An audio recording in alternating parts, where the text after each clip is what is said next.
Hey guys, Jimmy in here, the acupuncture guy with Achieve Integrative Health, and this is another episode of our daily power tips. And today's Monday. Monday we talk about movement. So movement is like exercise, right? Exercise. And so today, I was talking to a patient and about how he was asking me how, what damages his liver, because we did some labs and his liver showed, the labs basically showed that the liver wasn't doing all of its functions.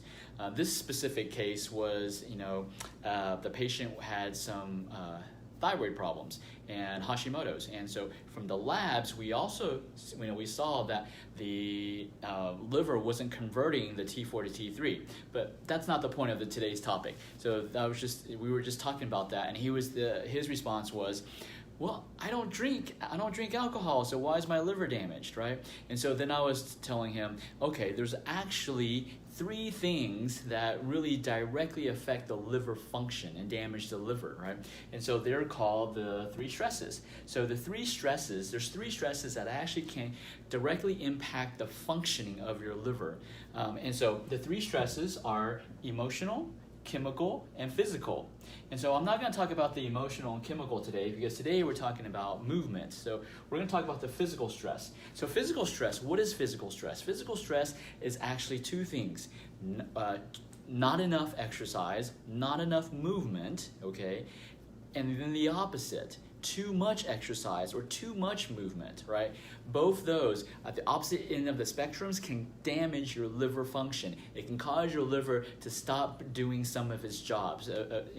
Every organ has millions of jobs, and so the damage from physical stress. For example, let me give you an example. So, not enough exercise. Everybody knows if you don't move enough, you don't exercise enough, then blood's not going to circulate. Of course, it's not just your liver, every organ in your body is not going to function correctly, right? And so not enough exercise is obviously vitally important for your organ function. The second thing is too much exercise. How can you exercise too much? Well, if you look at, what needs to happen when you exercise, you generate waste. A lot of that waste needs to be processed through your liver. And so when you're exercising way too much, you're generating so much waste that your liver is not having the time to be able to eliminate that waste effectively. And so what happens? You start accumulating waste, right? And so even though, people like marathon runners or people who did those Ironman, right? They look pretty cool, Iron women, they look pretty cool and they look pretty fit, and even like those fitness trainers, they're super cut and they got muscles everywhere, popping out everywhere, and so they look super fit, but in actuality, majority of them are not functioning well internally. Externally they look great, but internally they're not doing so hot, right? And so we're talking about internal, we're talking about liver function, and today I'm talking about how exercise can actually damage your liver.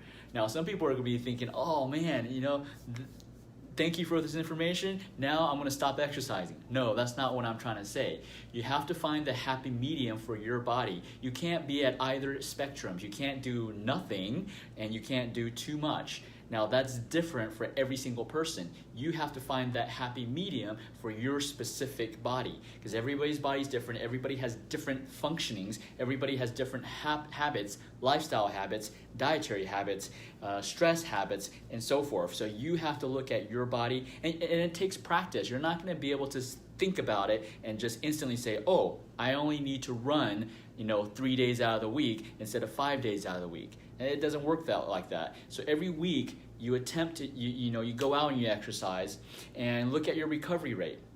If you're recovering super slow, then you're overtaxing your body, and that's damaging your liver. Okay, so then, maybe you do one exercise and you're like, man, I don't even really feel sore. I don't really feel the effects of the exercise. Well, you're not doing enough, okay? So get off your butt and do some more, all right? Do some jumping jacks or something. So it's really, you're gonna have to teeter-totter, and you're really gonna have to find that sweet zone, right? So just, I would say, start off slow and then gradually increase your movements, increase your exercise, and pay attention to your recovery time, okay? Pay attention to that, and That's probably, I would say, that for at-home purposes on how to monitor if you're doing too much. So if it takes you 3 to 4 days to recover, you're doing way too much exercise for your body at this current state. It's not saying that you won't be able to do more as you improve, but at your current state, you're not. Usually it should take about a day or so to recover from your exercise, okay? Now, yes, it varies depending on what exercise you do. The heavy body lifters, weightlifters, they're tearing muscle like crazy. So it's going to take, quite a few days to rebuild and regenerate. I'm just talking about the average, weekend warrior, the average person like you and me, who, that's not our job. Our job is not to compete in bodybuilding or fitness or any type of sport. We have other responsibilities. I'm talking about the daily person and weekend warrior, I would say. Okay, so important thing is movement is vitally important, but you can't do too much and you can't do too little, because it actually can damage your liver from either way. All right, guys, hopefully this was beneficial, and hopefully this was new information for you that you may not have known. Implement it and let me know the results. Okay, guys, Jimmy Yen from Achieve Integrative Health, and remember, everything in life is achievable.